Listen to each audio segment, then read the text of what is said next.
Esta tarde todo. Yo quiero hablar acerca de lo que es el Evangelio y lo que no es el Evangelio. Algunos de ustedes dirán, después de los años que llevo en la iglesia, después de lo que he leído de la Biblia y de los años que llevo de alguna manera congregándome aquí o en otras congregaciones, yo ya sé lo que es el Evangelio. Saben que yo tengo dudas y creo que hay muchos cristianos que todavía no tienen claro en qué consiste el Evangelio. Sí, si preguntáramos qué significa la palabra Evangelio, algunos te podrían decir, bueno, la palabra Evangelio literalmente significa buena nueva o buena noticia, ¿vale? Pero ¿en qué consiste esa buena nueva o esa buena noticia? ¿Por qué en el Antiguo Testamento no se hablaba del Evangelio y en el Nuevo Testamento sí? ¿Quién fue el primero que trajo esa buena nueva, esa buena noticia? ¿En qué consiste esa buena noticia? ¿Nos compromete a algo el Evangelio? ¿O es simplemente una noticia como otra cualquiera? Oímos una noticia en la radio, en la televisión, en la prensa y no nos compromete a nada, simplemente nos da una información y nada más. Pero hay informaciones que pueden cambiar la vida. Les voy a poner un ejemplo. ¿Se acuerdan ustedes del personaje bíblico llamado Nehemías?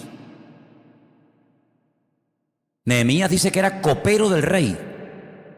Luego vivía en el palacio con el rey.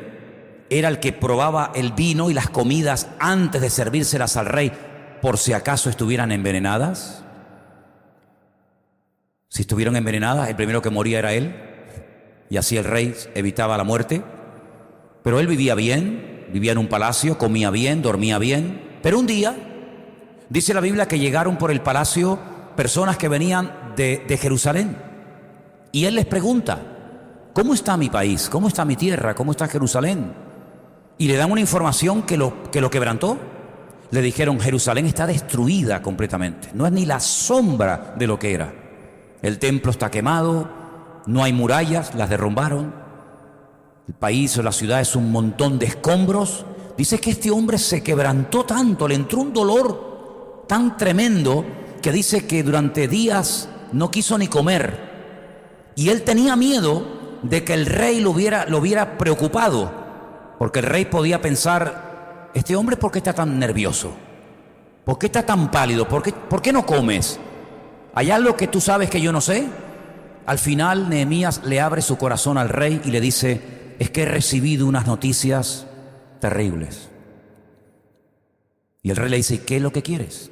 Dice, quiero que me des permiso, quiero que me des cartas que me autoricen a cruzar las fronteras para ir a Jerusalén y restaurar mi ciudad. Quiero que el templo se vuelva a inaugurar, que las murallas se levanten, quiero que aquello otra vez sea lo que fue. Y el rey dice que le da permiso y él se va. Y él renunció a un buen puesto de trabajo, diríamos hoy en día, renunció a su comodidad para irse a trabajar como un peón a Jerusalén. Y saben ustedes que cuando vamos a Israel, sobre todo a la ciudad de Jerusalén, uno de los lugares que a mí me gusta visitar y que llevo a la gente para que lo vean y hasta lo toquen y vean lo grande que era, son las murallas del muro que levantó Nehemías. Porque las murallas que están hoy en día, que rodean Jerusalén, no son las murallas de los tiempos de Nehemías. Las murallas que hoy en día existen se levantaron en el siglo XVI por Sulimán I, bajo la era de los musulmanes, y no tienen nada que ver ni con los romanos, ni con Nehemías, ni con Cristo. Son murallas mucho más modernas. Pero las murallas que levantó Nehemías, que después también fueron destruidas tiempo más tarde, todavía algunas partes, algunos trozos se pueden tocar y se pueden ver. Murallas enormes. Y él involucró a todas las familias de Israel o de Jerusalén para que cada familia construyera su trocito. Y les enseñó a trabajar en equipo, con perseverancia, con constancia, con seriedad. Cuidado que tuvieron muchos enemigos de adentro y de afuera, problemas y obstáculos de toda índole. Gente que venía y decía, ¿con qué permiso están ustedes levantando eso? A ver. Y gente que venía y decía, esa muralla se sube una zorra y se va a desmoronar. Continuamente ataques. Para eso tienen ustedes el libro de Nehemías, libro precioso. Pero no quiero hablar de Nehemías, solamente lo pongo como ejemplo de cómo una información puede cambiar una vida, puede cambiar un destino. De ahí que diga la Biblia que el creyente no tiene que tener miedo de malas noticias. ¿Habéis leído ese versículo? Hay un versículo en la Biblia que dice que el creyente no tiene que tener miedo de las malas noticias, porque además cada vez abundarán más las malas noticias, el pesimismo, derrotismo. Pero el Evangelio no son malas noticias, el Evangelio es la buena nueva, la mejor noticia del mundo. ¿Pero qué noticia es esa? La noticia de que Dios amó tanto a este mundo que manda a su Hijo Jesucristo a la tierra para que cargue el pecado de toda la humanidad, evidentemente el nuestro también, muera en una cruz derramando su sangre y a través de su sacrificio, Él como sustituto nuestro, ocupando nuestro lugar, muera por nuestros pecados y así nosotros, creyendo en su obra, podemos ser perdonados y pasar de muerte a vida y convertirnos en hijos de Dios. Esa es la mejor noticia que un ser humano puede escuchar en esta vida, ¿sí o no? Saber que Dios me amó tanto, tanto, tanto, que viendo que yo nunca voy a poder obtener el perdón de mis pecados, ni con las velas, ni con las misas, ni con los sacrificios, ni con nada, Dios dice, mira, ya está, no sigas, porque es como una hormiga que quiere subir al Everest. Nunca va a poder subir, es imposible. En vez de hacer el esfuerzo ustedes por subir aquí arriba, yo lo que voy a hacer es al revés.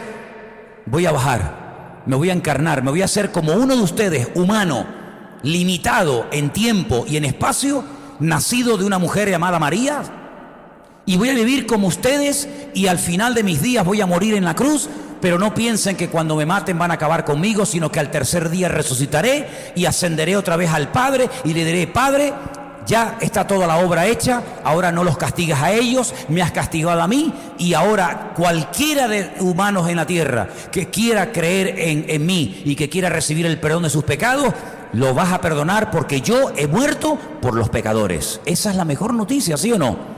La mejor noticia del mundo. Ahora bien, el Evangelio no solamente es una buena noticia, que es la que les acabo de relatar a grandes rasgos, sino que el Evangelio es entrar en el gobierno de Dios, bajo la cobertura de Dios. Vamos a ver, si yo viviera en cualquier país del mundo, en ese país, como en todos, hay unas normas, hay unas reglas.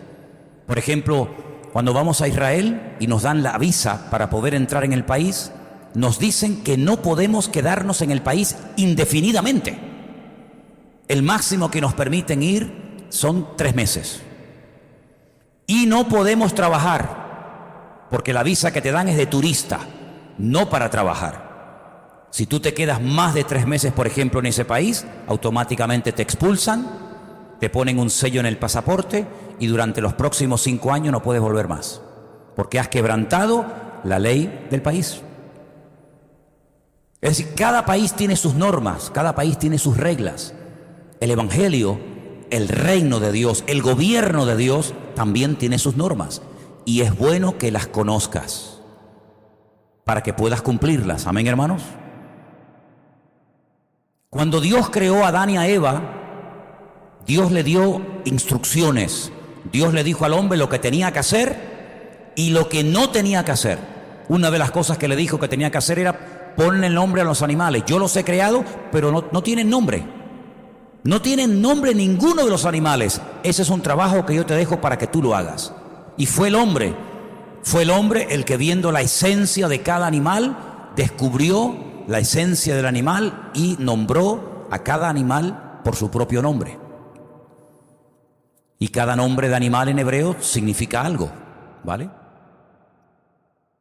Dios le dijo, cuida del huerto, lábralo, trabájalo, disfruta, y le fue dando un trabajo, le fue dando unas normas, porque él estaba bajo la cobertura, bajo el gobierno, si me permiten, de Dios. Pero no puedes hacer esto, no puedes hacer lo otro, etc.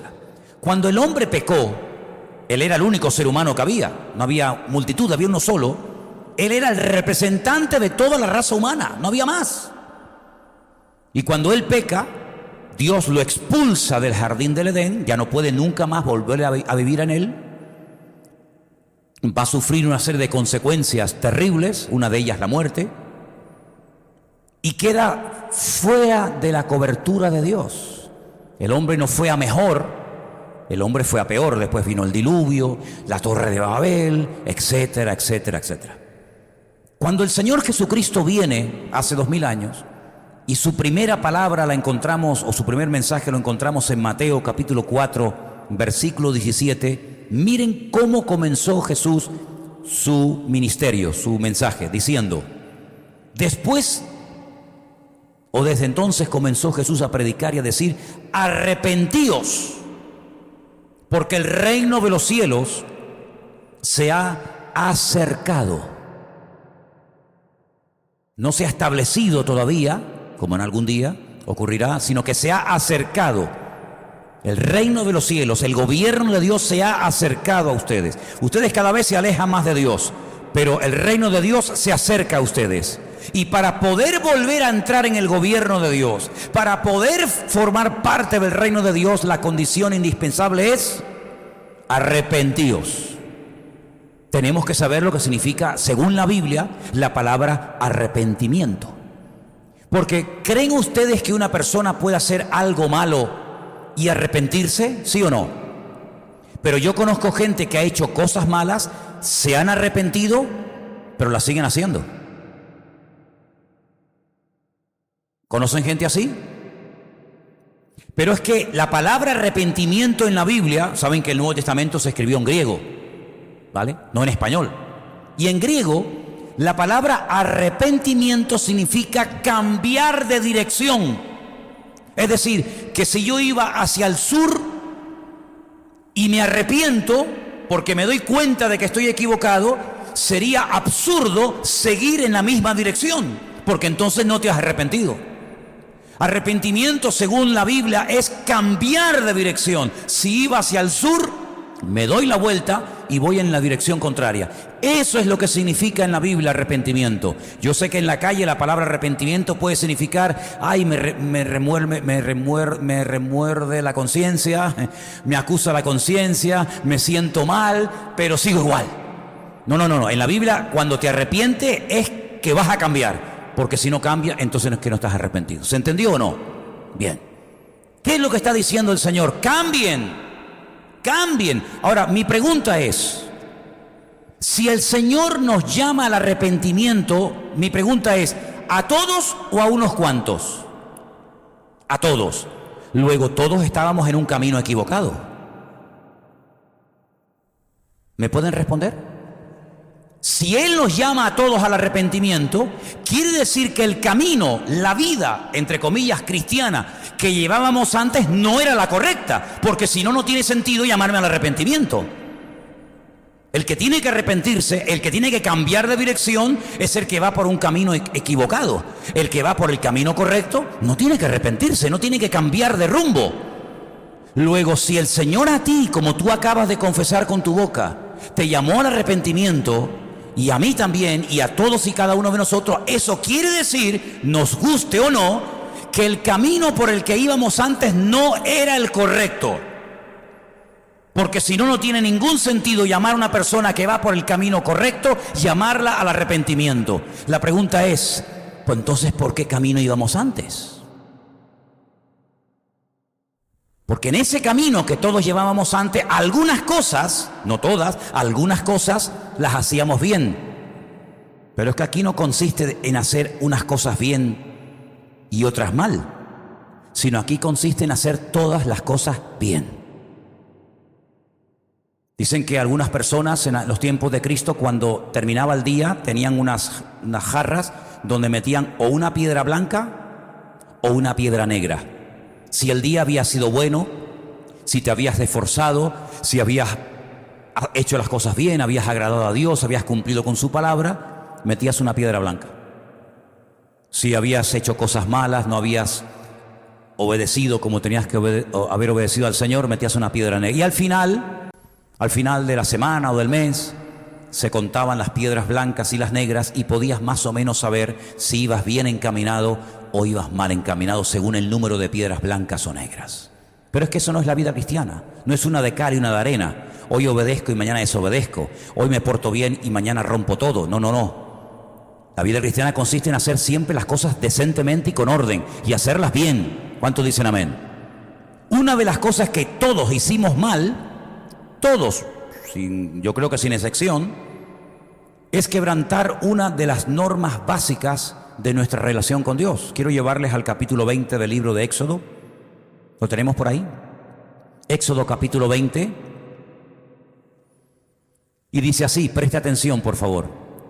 Habló Dios todas estas palabras diciendo, no lo quites, no lo quites.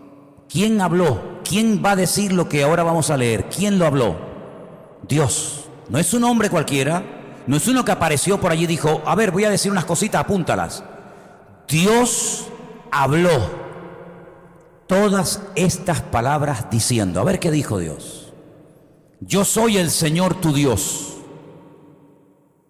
que te saqué de la tierra de Egipto, de casa de servidumbre.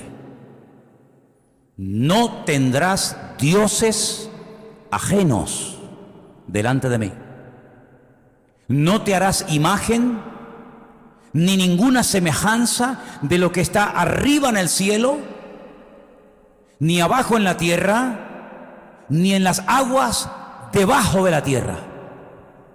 No te inclinarás a ellas, ni las honrarás, porque yo soy el Señor tu Dios, fuerte, celoso, que visito la maldad de los padres sobre los hijos hasta la tercera y cuarta generación de los que me aborrecen. Y hago misericordia a millares, a los que me aman y guardan mis mandamientos. ¿Cuántos de los que estáis aquí, antes de haber conocido el Evangelio, antes de haberse arrepentido, adorasteis o le disteis culto o honrasteis algún Dios, alguna imagen, algo que no fuera el verdadero Dios? ¿Hay alguien aquí que cayó en ese pecado? ¿Los que no han levantado la mano nunca honraron a ningún Dios más que a Dios? ¿Pueden levantar la mano los que cayeron en el pecado de idolatría?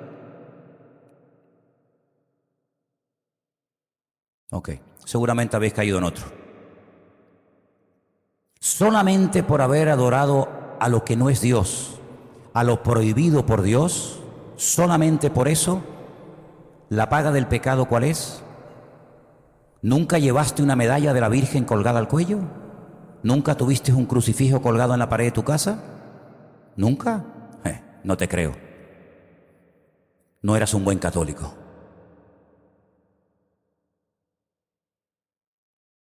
No se puede adorar a ningún personaje bíblico, ni siquiera a un personaje bíblico bueno como por ejemplo Pablo, Pedro, María, Santiago, Tomás, Juan. ¿Tampoco a los buenos? ¿No? ¿Por qué? Porque Dios dice que eso es idolatría.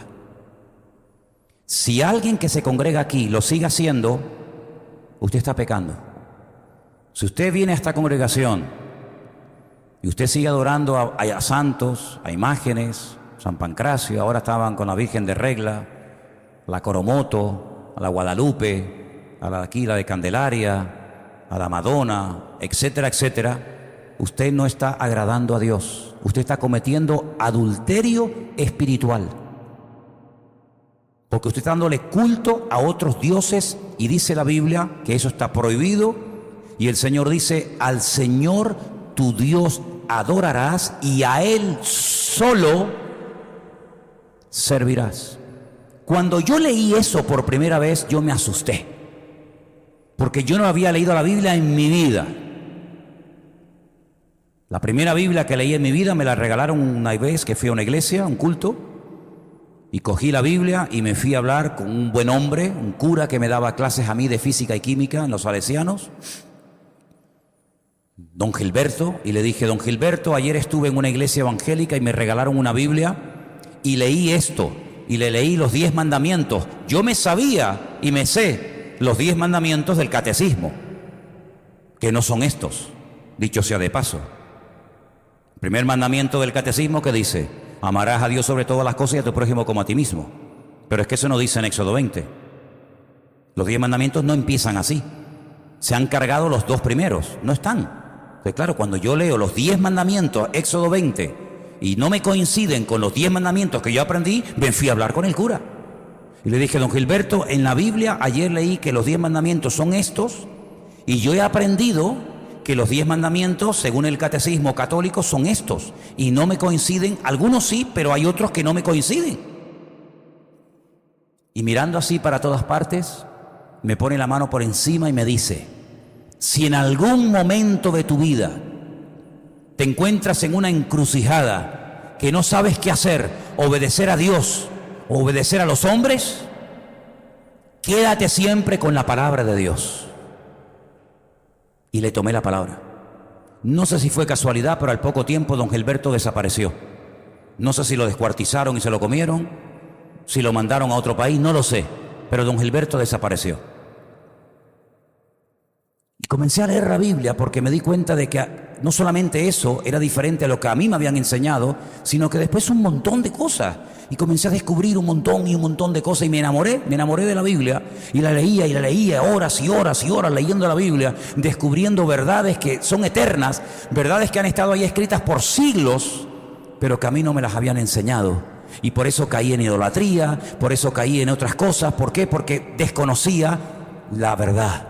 Y la verdad nos hace libres, pero la mentira nos esclaviza y sinceramente hacemos cosas creyendo que están bien hechas y resulta que estamos cometiendo unos pecados terribles, porque estamos haciendo todo lo contrario a lo que Dios dice. Y aquí en lo que consiste la vida de un cristiano es en hacer lo que Dios dice y en cumplir con su voluntad todos los días de nuestra vida.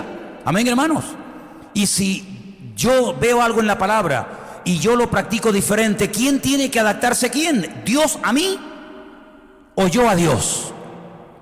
Yo al Señor, porque la palabra es soberana. Otra duda que me vino al momento, me hizo mucho bien lo que me dijo don Gilberto, pero después comencé a pensar, el diablo comenzó a meter ideas raras en mi cabeza y entonces llegué a la conclusión de que claro, ya lo entiendo, es que esta gente tienen otras Biblias. Como ellos no tienen imágenes ni santos en las iglesias, ellos tienen una Biblia donde dice: no adorarás imágenes, no te pondrás de rodillas, no las honrarás, no le darás culto. Pero claro, la Biblia católica no me tiene que prohibir, porque en la iglesia católica, si quitamos la idolatría, la dejamos vacía. Tú entras a una iglesia católica sin imágenes y es una iglesia católica rara. La iglesia católica está llena de santos y de vírgenes por todos lados. Entonces no quería decir le robé, pero como era recién convertido, le robé una Biblia católica a una persona. Era recién convertido, ¿qué quiere que haga?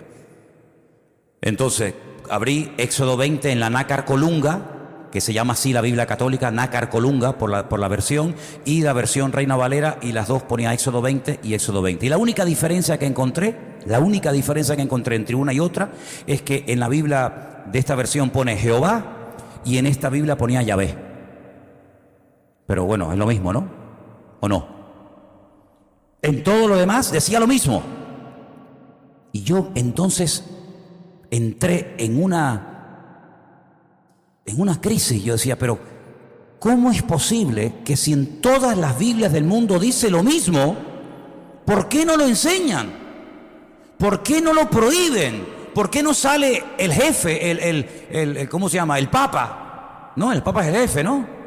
¿Por qué no sale el Papa? Dice: señores, nos hemos equivocado. Ratzinger, uno de los papas que dimitió, uno de los pocos papas que dimitió, Ratzinger, llegó un día y públicamente dijo: nos hemos equivocado. Hemos enseñado durante siglos la doctrina del limbo.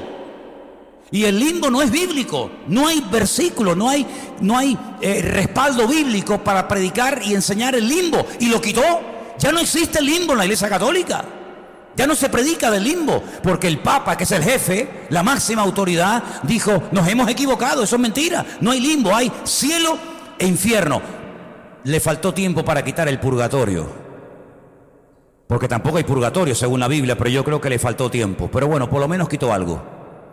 Y otro año llegó y dijo, ¿saben que estaba estudiando la Biblia? Porque era un hombre muy culto, muy estudioso. Y dijo eso de la burrita y el burro y la vaquita. Allí, eso no era así, eso no es verdad. Y también se atrevió a cambiar algunas cosas. Pero cuando comenzamos a adentrarnos y a estudiar la palabra de Dios, nos damos cuenta de que el Evangelio, una de las cosas que hace, por eso hay mucha gente que no le gusta el Evangelio, es confrontar. Confrontar, es como un martillo que pum, pum, pum, golpea y golpea al ego, claro. Tú sabes lo que es tener una edad en la vida, haber creído y practicado toda la vida una serie de cosas y de repente decir, Dios mío, me he equivocado 40, 50 años de mi vida. He estado pecando contra Dios, creyendo que yo era bueno, creyendo que me iba al cielo. Resulta de que he estado haciendo cosas contrarias a tu palabra. No hay peor cosa en la vida que estar sinceramente equivocado. Eso es lo peor. Pues el Evangelio es eso, un llamado al arrepentimiento. Y todos tenemos que arrepentirnos de algo. Eso de que dicen yo soy bueno, eso es mentira. Basta que lo digas para que te des cuenta de que no eres tan bueno. Porque la Biblia dice que no hay bueno, no hay justo, ni uno. Ni uno es justo. Y por eso la gente se esfuerza en hacer y en hacer y en hacer cosas, creyendo que haciendo cosas van a comprar el favor y el perdón de Dios, y se equivocan. Separados de mí, nada podéis hacer, dice la palabra. El Evangelio son cambios internos y cambios externos. ¿A qué me refiero cuando digo esto? Vamos a ver, un cambio interno, cambiar mi filosofía de vida. Si yo antes me postraba ante una imagen y ahora no lo puedo hacer, tengo que cambiar internamente. Tengo que decir, me arrepiento, cambio. Hay cambios internos. Si antes odiaba, ahora no puedo seguir odiando. Si antes no perdonaba, ahora tengo que perdonar. Son muchos cambios internos, es una confrontación continua.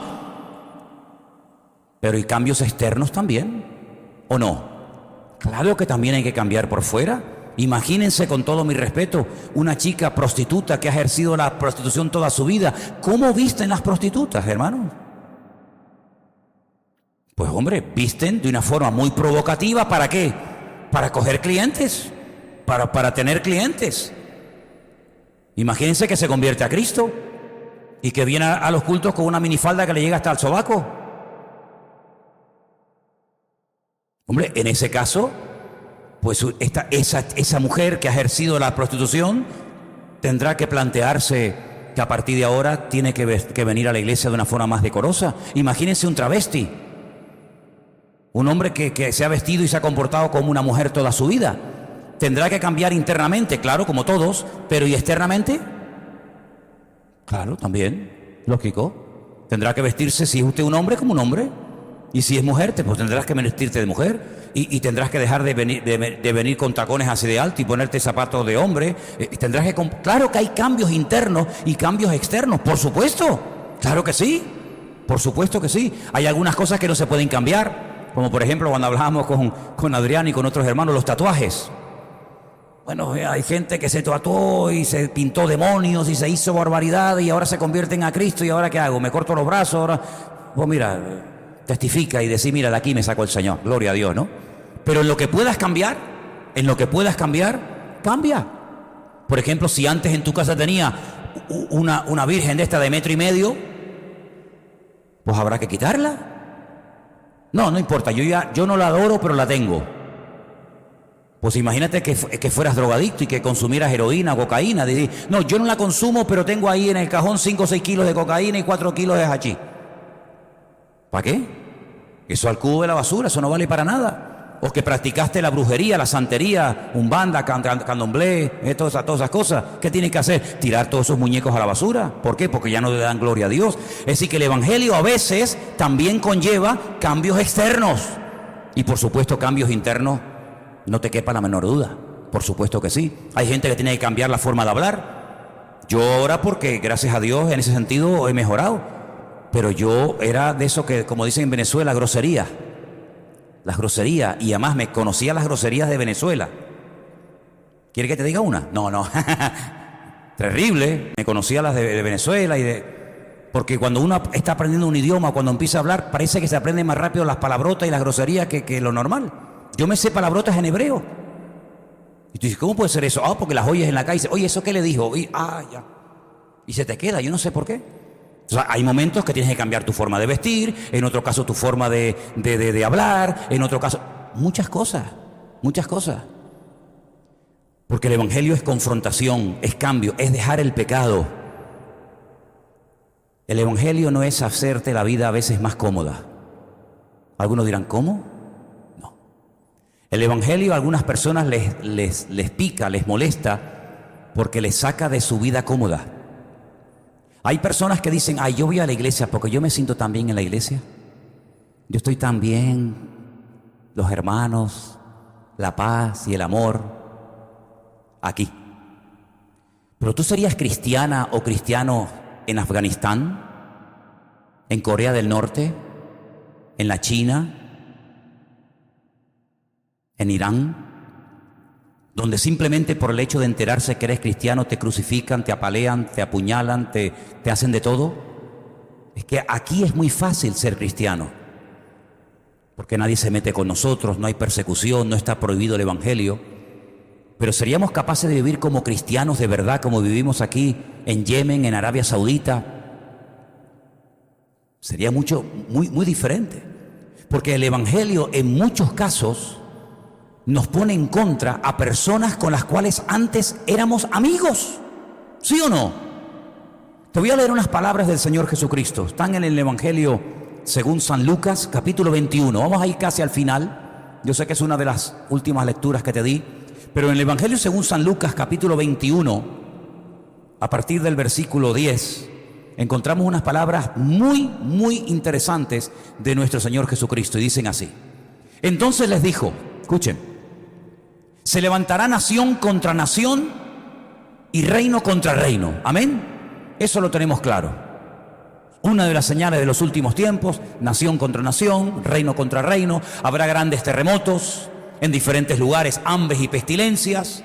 Habrá terror, grandes señales del cielo. Pero antes, escuchen, antes de todas estas cosas, os echarán mano, os perseguirán, os entregarán a las sinagogas y a las cárceles, y seréis llevados ante reyes y ante gobernadores por causa de mi nombre. Y esto os será ocasión para dar testimonio. Proponed en vuestros corazones no pensar antes cómo habéis de responder en vuestra defensa, porque yo os daré palabra y sabiduría, la cual no podrán resistir ni contradecir todos los que se opongan. Mas seréis entregados aún por vuestros padres y hermanos y parientes y amigos, y matarán a algunos de vosotros. Y termino con el verso 17 que dice, y seréis aborrecidos de todos por causa de mi nombre. Creemos que se levantará nación contra nación, no tenemos la más mínima duda. Creemos que el mundo irá de mal en peor, que habrá terremotos, que habrá falsos profetas, falsos maestros, falsos apóstoles, falsos cristos. Todo eso lo creemos. Que habrá guerras, que habrá hambre, pestilencia. No hay ningún problema en eso. Pero cuando llegamos y leemos que va en el mismo mensaje, seréis aborrecidos, seréis perseguidos, e incluso en algunos casos tu propio padre, tu propio marido, tu propio hijo, tu propia esposa te entregarán, te traicionarán. Ahí como que nos ponemos en guardia y decimos, no, eso no puede ser. Es decir, una parte sí puede ser. Las guerras, los terremotos, los huracanes, los tsunamis, eso sí puede ser. Pero cuando llegamos ya a lo personal, a lo que me afecta a mí, que mi marido se me ponga en contra, que mi familia me deje de hablar, que mi amigo me entregue, que mi esposa me traicione, ahí como que decimos, no, ahí no. Pero sí que va todo en el mismo paquete, hijo. O tú solamente coges lo que te interesa y lo que no te gusta lo dejas a un lado. Esto no es como cuando entramos a un sitio y vemos en las fotografías en la pared y decimos, no, con cebolla no me la ponga con cebolla. No, dos no, póngame una. Y tú vas escogiendo y picoteando la comida. El Evangelio no es escoger lo que te gusta, es escogerlo todo o nada. Y si no coges todo, tú no has entendido el Evangelio, tú no eres convertida, tú no eres convertido. Te gusta la iglesia, te gusta el pastor, te gusta el ambiente, te gustan los jóvenes, pero convertido es otra cosa. Convertido es estar dispuesto a morir por Cristo si hace falta. Claro, a nosotros no nos ha afectado eso, de momento. A nosotros no nos han afectado las persecuciones, ni las cárceles, ni las torturas. Pero a millones de hermanos nuestros, sí. El que a ti no te haya tocado es porque a lo mejor el Señor no lo ha permitido porque no aguantaríamos. Fíjate lo que te digo. A lo mejor el Señor no nos ha permitido ser perseguidos y maltratados y torturados por Él porque a lo mejor le negaríamos. Vete tú a saber. Pero aquí estuvo hace poco el presidente o uno de los representantes, estaba Anderson ese día para recibirlo, del Ministerio Puertas Abiertas.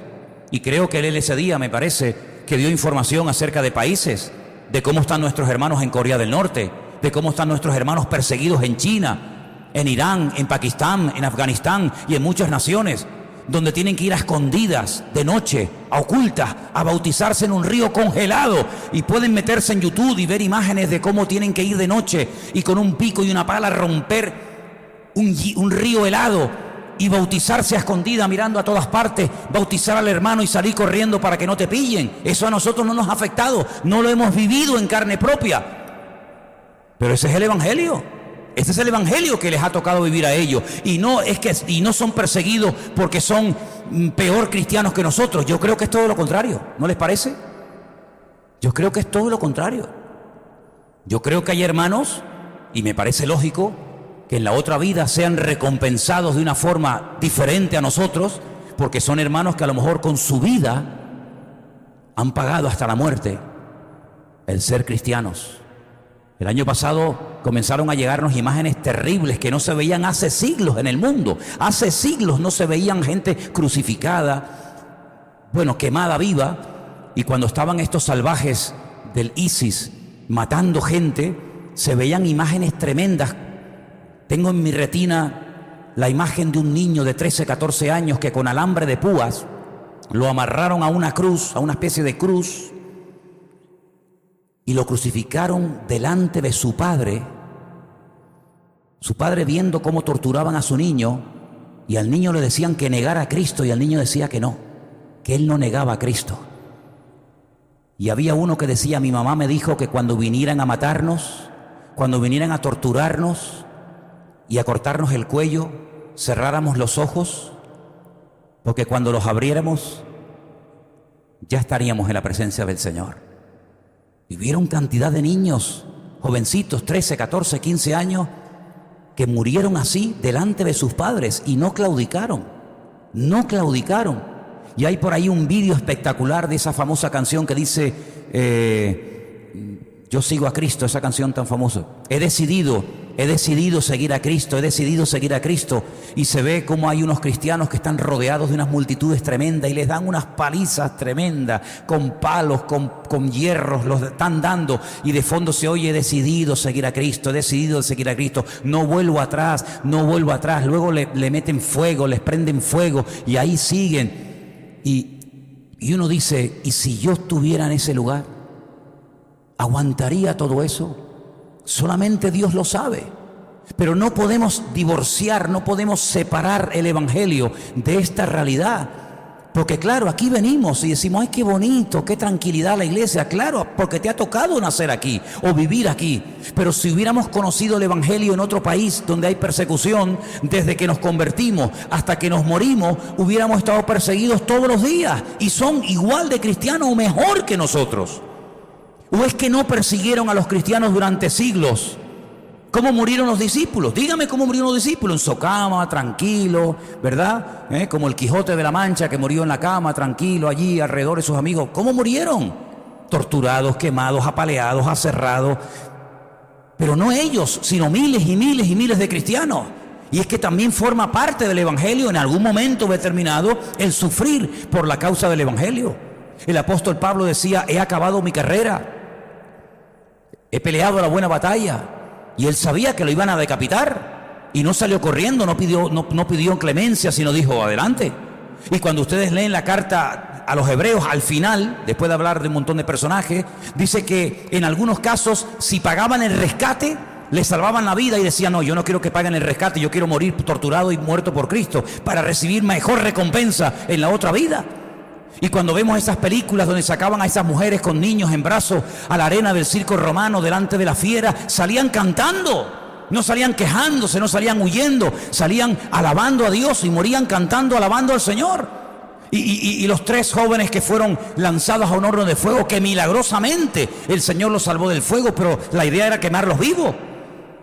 Es decir, hermanos, el Evangelio, claro que es vida, claro que es paz, claro que es bendición, pero una persona que se convierte, que nunca su familia se la ha puesto en contra, dudo mucho de que se haya verdaderamente convertido. Porque uno de los primeros efectos, una de las primeras cosas que al principio, ya después las cosas se suavizan y cambian, pero una de las primeras cosas que ocurren cuando hay una verdadera conversión es que los más cercanos a ti te critican, te cuestionan y te intentan hacer la vida imposible, sea, llámese padre, llámese madre, llámese marido, llámese esposa, llámese quien sea. Si nunca se han reído de ti, si nunca te han tratado de humillar, yo dudo mucho de que tú te has convertido, sinceramente. Porque dice la palabra de Dios que es una de las primeras cosas que le va a ocurrir a una persona cuando cambia de vida y acepta a Cristo. La persecución, la crítica, la incomprensión, el sentirte más solo que la una. Todos los años, durante toda mi infancia en Venezuela, hasta los 10 años, todos los años en mi casa venía toda la familia a celebrar la fiesta de Navidad y el fin de año. Y en aquellos años, hermanos, que vivíamos a todo tren en Venezuela, aquellas fiestas eran de días y de días. La famosa orquesta Lavillo Caracas Boys venía a tocar a mi casa, donde nosotros vivíamos en Caracas. Y la mujer del Puma venía también, y gente de aquel mundo de la farándula. Y eran borracheras y bebida toda la noche y días, y el pampero y toda aquella vaina, toda aquella vida. ¿Qué les parece? Nos convertimos un año al Señor. Mi padre decidió no hacer ningún tipo de fiestas ni de historias en mi casa. No apareció nadie. Esa Navidad la recordaré toda mi vida.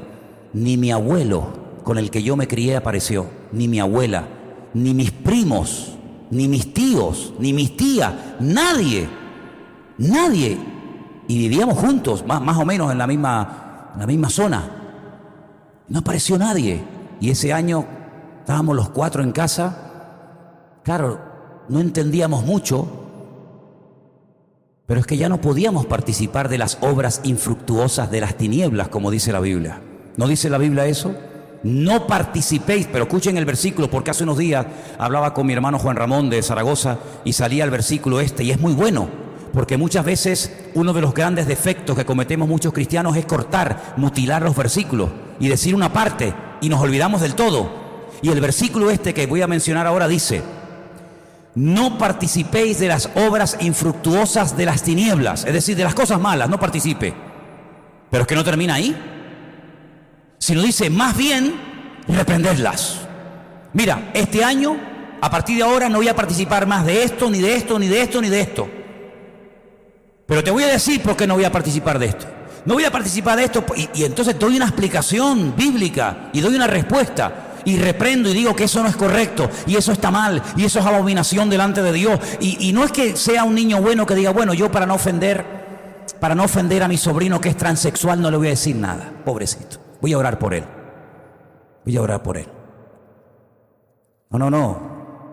No participo de eso. No participo de los abortos, pero no me voy a quedar callado cuando me preguntan cuál es mi opinión sobre el aborto. No participo de la idolatría, pero yo voy a decir lo que tengo que decir contra la idolatría cuando vea pasar los muñecos por la calle, y lo voy a decir bien claro para que todo el mundo me oiga. Y no participo de cosas del mundo, del carnaval, por ejemplo, que es una fiesta terrible de paganismo y de lujuria y de promiscuidad sexual a todo tren. No solamente no participo, sino que voy a denunciar y voy a decir por qué una ciudad no levanta cabeza, y por qué a veces hay maldiciones, y por qué a veces hay consecuencias terribles en el mundo espiritual, por esto. No es que seamos cristianos pasivos, que nos callamos, entramos a la iglesia, salimos, nadie se ha enterado. No, lo vamos a decir a los cuatro vientos. Y cuando veamos corrupción y cuando veamos políticos aprobando o tratando de aprobar leyes injustas, leyes antibíblicas, no solamente no vamos a participar, no vamos a apoyarlas, sino que vamos a denunciarlas en el nombre del Señor, porque la iglesia y el cristiano está para abrir la boca y no para ser un cobarde y para ser un temeroso y decir, no digas nada, no sea que nos digan después algo y se metan con nosotros. La Biblia nos llama a no tener miedo. Yo no le tengo miedo a la policía. Yo no tengo ningún miedo a la policía, ni a las leyes, ni a las denuncias, ni a los brujos. No tengo miedo a nadie. La Biblia dice que mayor es el que está en nosotros que el que viene contra nosotros. Si usted tiene miedo, dice la Biblia que el perfecto amor no se ha perfeccionado en usted, porque el perfecto amor echa fuera el temor. La Biblia dice que nuestra fe ha vencido al mundo.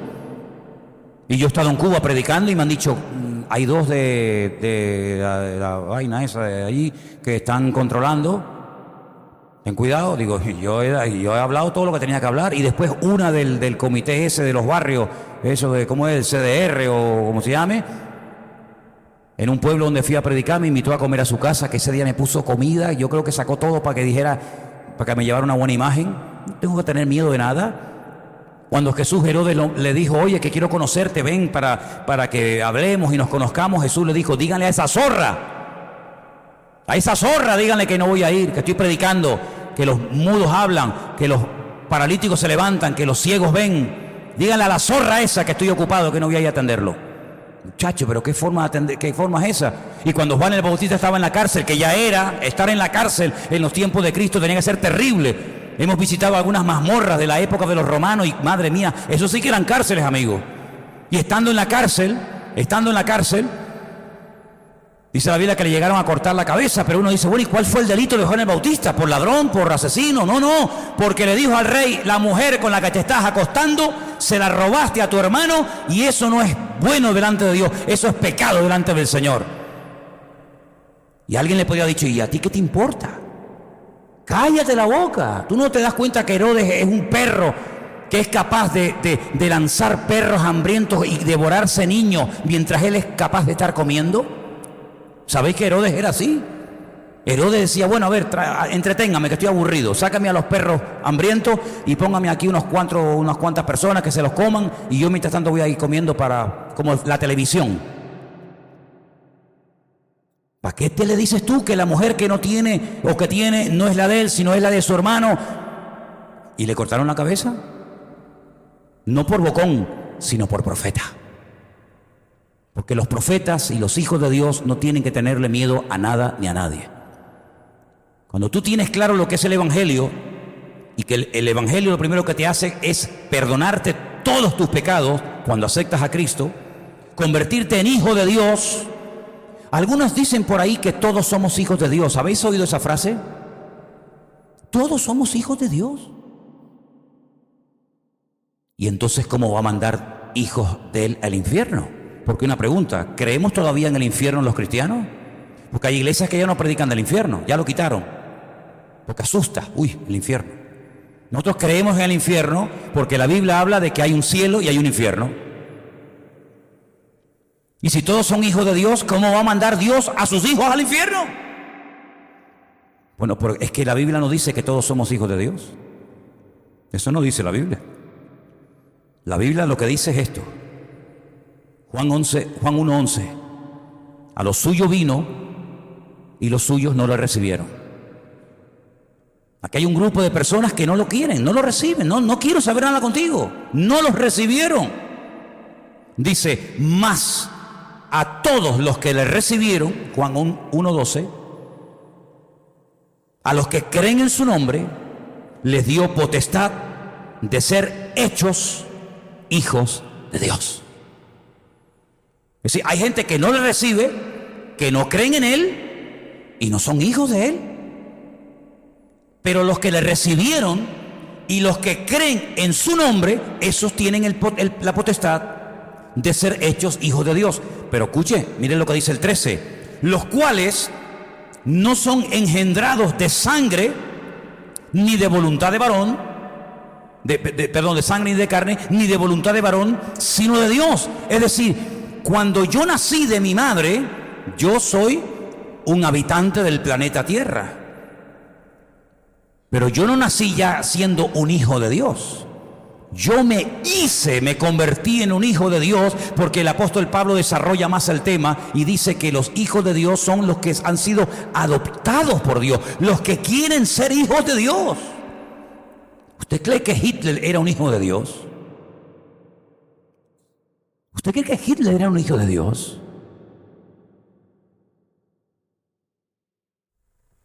¿Usted cree que estas personas que matan y asesinan y violan y secuestran pueden tener el privilegio de ser llamados hijos de Dios? ¿No habla la Biblia, pregunto, no habla la Biblia de hijos del diablo? Jesús una vez le dijo a los judíos: ustedes son hijos de vuestro padre el diablo. Eso es fuerte, ¿eh? Eso es fuerte. Decirle a un judío practicante, fariseo, religioso, hace 2000 años: ustedes no son hijos de Abraham, porque si ustedes fueran hijos o descendientes de Abraham, creeríais en mí, porque Abraham me vio a mí y se alegró y festejó mi día. Ustedes no son hijos de Abraham, ustedes son hijos de vuestro padre el diablo. Luego la Biblia habla de hijos de Dios y de hijos del diablo, de hijos de luz, hijos de tiniebla, hijos de desobediencia, hijos de ira. Es que hay que estudiar todo eso. Entonces, cuando una persona cree en el Señor, cuidado, yo pregunto una cosa: si solamente por creer en Dios nos convertimos en hijos de Dios, si solamente fuera ese requisito, voy a intentar hacer la pregunta lo más claramente posible, porque espero una respuesta vuestra. Si el requisito para ser hijo de Dios es única y exclusivamente creer en Dios, ¿el diablo tenía que ser hijo de Dios? Porque el diablo cree en Dios, ¿o no? El diablo habló con Jesucristo. Usted nunca ha visto a Jesucristo, nunca ha hablado con él, ni yo tampoco. Pero el diablo habló con Jesucristo, lo vio, sabe cuánto medía, sabe si era gordo, flaco, alto, feo, guapo. Él sabía cómo era. Dice: si tú eres el Hijo de Dios, dile a esta piedra que se convierta en pan. Y Jesús le contesta y tiene ahí un intercambio de palabras en el desierto. Satanás vio a Cristo, Satanás vio a Dios, ¿sí o no? ¿Dónde estaba Satanás al principio? Al lado de la presencia de Dios, organizando toda la alabanza, la adoración. El diablo no es un ateo. El diablo ha visto a Dios, el diablo ha visto a Cristo, el diablo vio cómo Dios creó el universo, el diablo conoció a Adán y a Eva, el diablo conoció a Abraham, el diablo conoció a Moisés, el diablo conoció a Josué, el diablo conoció a Pedro, conoció a Pablo, el diablo conoció a todos los personajes de la Biblia. Pero no es un hijo de Dios. Dice la Biblia que el infierno, el primero que lo inaugura es él y todos los demonios. Luego, no solamente es suficiente creer en Dios, porque si solamente por creer en Dios somos hijos de Dios, repito, el diablo sería el más grande hijo de Dios. Dice aquí: los que creen y los que le recibieron. Ahora yo tengo que explicar eso. Ya voy terminando. ¿Qué significa recibir a Cristo? ¿Qué significa, como decimos, aceptar a Cristo o convertirnos a Cristo? Miren, hermano, aquí en esta botella hay agua. Yo ahora mismo, les digo la verdad, yo tengo sed ahora mismo. Como para no tener, ¿no? Yo ahora mismo tengo sed. Yo sé que si yo me bebo un vasito de esto, un sorbito aunque sea, se me suaviza la garganta y esa sensación de sed que tengo ahora mismo se me quitaría. Yo lo sé. Yo creo que esto es lo que yo necesito ahora mismo para calmar la sed. Lo creo. Ahí la tengo. Sigo con la sed. Pero yo creo, yo creo que si yo me tomo un vasito de agua, Yolanda, a mí se me quita la sed. Lo creo, de verdad que lo creo, Tengo la lengua seca. Pero yo estoy convencido que si bebiera un poquito, Anunciata, se me quitaba la sed. ¿Cuántos creen lo que estoy diciendo? ¿Me apoyan en lo que creo? Pero no hago nada. Ahora, con permiso. Oh, gloria a Dios. Ahora lo he experimentado. Antes lo creía, pero ahora puedo decir que mi creencia no estaba equivocada. Ahora puedo decir, oh, qué sensación más buena, porque me ha entrado oxígeno, me ha entrado H2O, y el cuerpo nota el efecto del agua, lo noto de dentro para afuera. Eso es el Evangelio, amigo. Yo creo que la Biblia es la palabra de Dios. Yo creo que Dios existe. Yo creo que Él me puede ayudar. Sí, me parece muy bien, pero usted no cambia ni a palos. No, yo creo que Él murió por mí. Yo creo que Él resucitó. Yo creo que Él ascendió y está a la diestra de Dios Padre. Yo lo creo. Pero, ¿de qué te sirve? ¿De qué te sirve creer todo eso? Si estás hecho polvo, estás fatal. Porque no lo has recibido, no lo tienes dentro. Lo tienes aquí colgado, lo tienes en la estampita en el bolsillo, lo tienes en el crucifijo, pero no lo tienes dentro al Señor. Crees, pero esa creencia no te cambia. Esa creencia es simplemente una creencia, una teoría, pero que no te transforma, y las teorías no cambian a nadie. Lo que hace es, el cambio es cuando lo tienes dentro. Y cuando Él está contigo, dice, entraré a Él, cenaré con Él y Él conmigo. Significa que cuando yo recibo, cuando yo invito, cuando yo acepto a Cristo, Él se va a venir esta noche aquí a mi casa y se va a sentar conmigo a cenar. No, es una forma de hablar. Cenar, comer, es intimar, es tener comunión, es tener relación.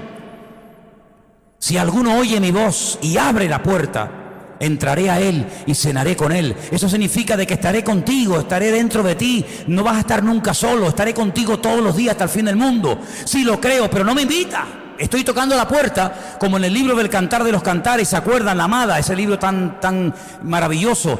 Oí la voz de mi amado me decía, ábreme, amada, esposa mía. Y ella decía, sí, he oído la voz, dice, pero no te puedo abrir la puerta.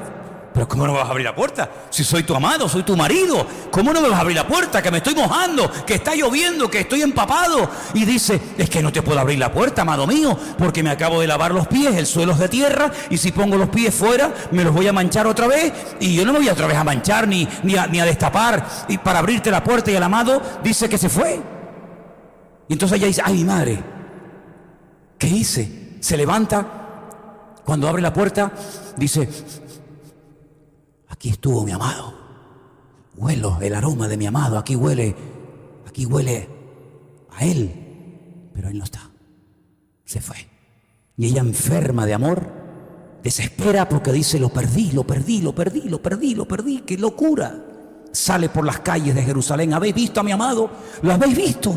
¿Habéis visto a mi amado? Y le dicen, a tu amado. ¿Y quién es tu amado? Mi amado es señalado entre 10.000, y describe como su pelo, sus dientes, sus orejas, sus brazos, su muslo, su vientre, y lo describe de una forma tremenda. Sabía cómo era, oyó su voz, pero no le abrió la puerta. Lo conocía de fuera, pero no fue capaz de abrirle la puerta para que entrara a él o a ella.